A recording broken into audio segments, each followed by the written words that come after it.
Eu queria ver, assim, Beraldo, o que a gente tem como base para poder operar? E pedir perguntar para vocês essas duas coisas e vou jogar aqui um lance de morador aqui do estado, moro minha vida inteira. E como o PCC se encaixa nesse jogo? Tá? O Beraldo vai trazer aqui talvez um status, como é que anda a questão de segurança, o que vocês estão levantando. Passo a bola aí para vocês. Bom, hoje o Estado de São Paulo ele tem duas polícias muito que são corporações muito firmes, muito fechadas ali. Elas são respeitadas, sobretudo a Polícia Militar. Né? O policial militar em São Paulo ele ainda guarda o orgulho de ser policial militar. A Polícia Civil ela tem os seus desafios, sobretudo porque ela carece de instrumentos. A Polícia Civil ela precisa ser atualizada, modernizada, ela precisa se integrar com aquilo que existe de melhor no mundo. E São Paulo não pode esperar nada, buscar nada menos do que isso, não. A gente tem que ter referência naquilo que é melhor no mundo para que a gente consiga dar as respostas necessárias nessa situação que a gente tem hoje, que tem no PCC um grande desafio, porque o PCC começou lá atrás como um grupo de bandidos, mas ele foi criando ramificações. Hoje o PCC está praticamente no Brasil inteiro, está no exterior. Ele tem uma série de atividades econômicas onde ele usa para lavar dinheiro, para esquentar seu dinheiro, e ele vai se metendo numa série de ambientes, inclusive no ambiente político.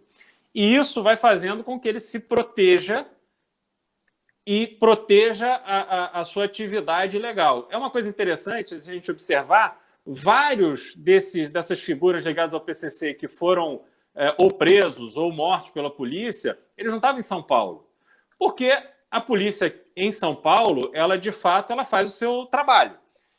À medida que a gente conseguir compreender como é que essa atuação do PCC, a gente entenda detalhadamente como é que ela está presente em cada região do Estado, a gente vai conseguir ter ali o norte necessário para usar a inteligência, usar a tecnologia para estabelecer os instrumentos que vão ser fundamentais para a repressão do crime organizado, do tráfico de drogas e do comércio ilegal de armas. E, talvez hoje tem um comércio que é muito forte, talvez até mais rentável do que o próprio tráfico de drogas, que é o aluguel de armas, de fuzis e tal. Então, um grupo, quando ele vai fazer uma determinada operação, invadir um determinado território, ele não compra os fuzis, ele aluga.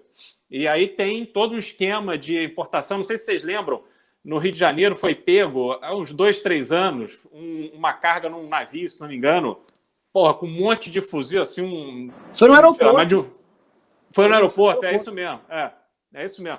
Então, essas coisas acontecem e esse mercado também ele vai se modernizando. E a gente precisa estar muito atento a isso, a gente precisa valorizar o policial, esse é o nosso grande desafio.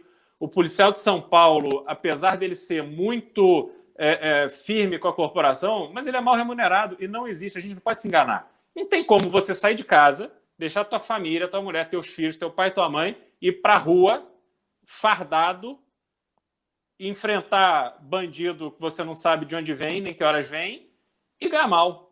Não faz sentido isso, né? Então, isso precisa ser trabalhado enfrentado de forma muito objetiva. Em relação à segurança, né, o debate é engraçado, né? Todos os candidatos, a primeira coisa que eles falam é o seguinte: vão aumentar o salário da polícia e vão aumentar o efetivo, né? E nunca fazem. O Dória, inclusive, é mais um desses, né?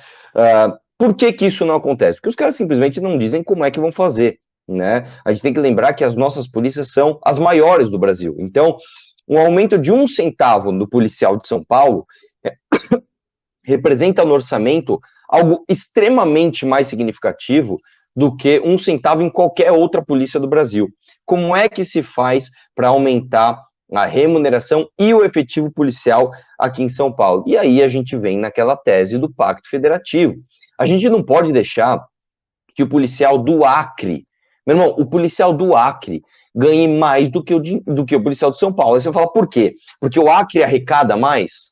É claro que não.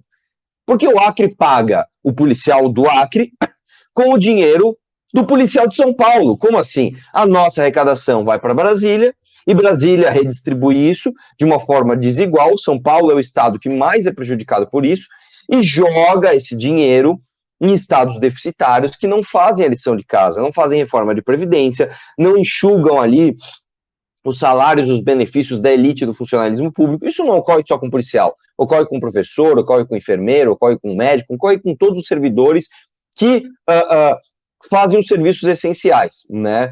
Uma outra questão importante de trazer de segurança pública, e pouca gente fala nisso, é o seguinte, eu vou falar aqui, vai assustar, né? Igual quando a gente veio falar de prefeitura, qual é a coisa principal para se falar quando se fala de prefeitura? Plano diretor. Muita gente, inclusive, quando eu falava, cara, plano diretor, nunca ouvi falar. O que é plano diretor? Não estou entendendo a relação, sei lá, da minha rua esburacada, da minha escola municipal que tá um lixo, com esse tal desse plano diretor. E a gente explicou, e as pessoas espalharam isso muito bem. Inclusive, eu gostei bastante do plano, para o plano diretor do Celso Russomano, lá, que ele aplicou no debate, que foi o botijão de gás e internet para todos, né? Enfim, para a questão da segurança pública no Estado, o debate ele é muito mais profundo do que só policial na rua. Isso é uma das coisas que a gente deve fazer. O cerne principal para se falar de segurança pública em São Paulo, presta atenção, é habitação. Se eu falar, meu irmão, como assim? Não estou entendendo nada. O que tem a ver habitação com o cara que está assaltando ali no Planalto Paulista? Tem tudo a ver, cara. A gente tem que lembrar o seguinte, o grande vilão, né, da segurança pública é o crime organizado, né, não são os ladrões de galinha. Ladrão de galinha é um problema marginal que muitas vezes se sustenta por causa do crime organizado. Inclusive, o Beraldo trouxe aqui essa questão de alugar fuzil, não só aluguel de fuzil rola também, mas tem também arrendamento de armas menores. Então o cara chega lá na biqueira e fala, meu irmão, eu preciso assaltar, um 38 aqui armado. O cara vai lá, assalta e traz o dinheiro para comprar droga e devolve a arma. É isso que funciona, tá? Como que você atinge o crime organizado? Uma das principais arrecadações do PCC, por incrível que pareça, não vem do tráfico de drogas diretamente, vem de habitação ilegal. Então eu vou dar um exemplo para você. Quando você vai na zona sul de São Paulo e você vê aquelas invasões, inclusive em áreas de manancial, que aí traz um segundo problema, que é um problema ambiental, você tem ali muitas famílias pagando aluguel por PCC. Meu irmão, pra você ter uma ideia, os caras têm casas construídas dentro de cemitério, cara.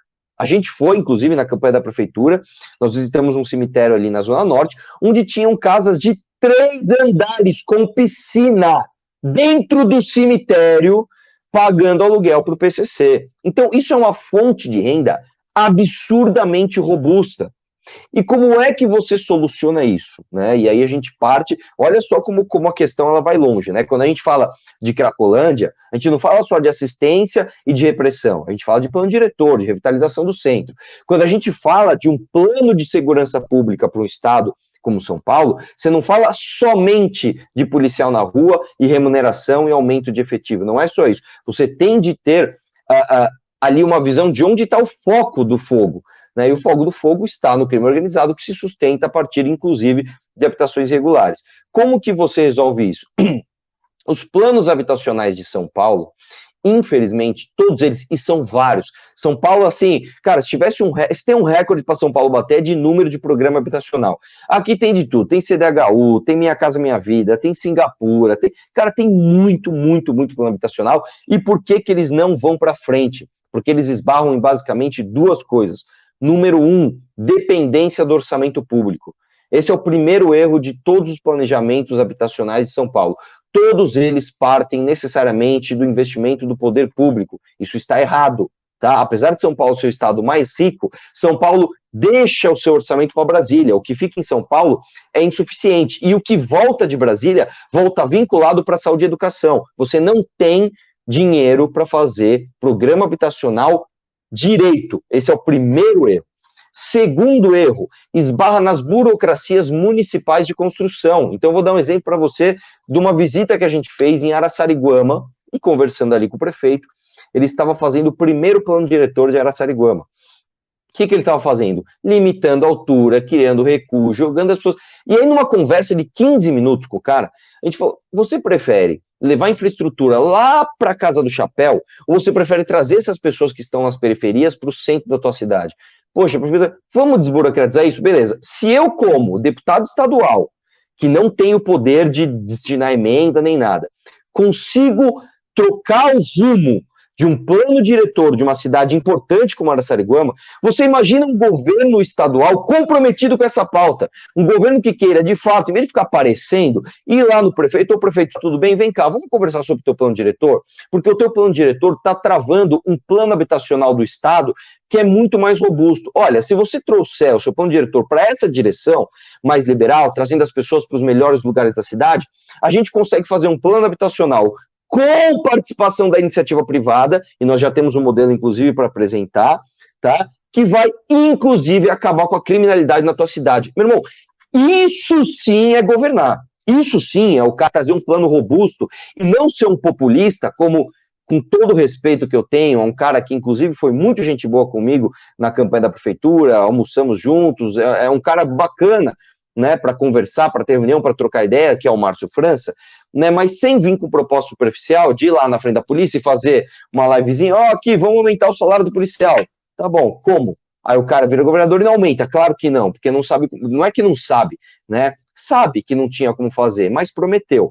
Então, este é um plano robusto que nós temos para, de fato, melhorar a segurança pública do estado de São Paulo, isso melhora as condições de trabalho dos policiais, traz ali a discussão da revisão do plano diretor, e aí, num planejamento marginal, fica fácil de você aumentar efetivo policial.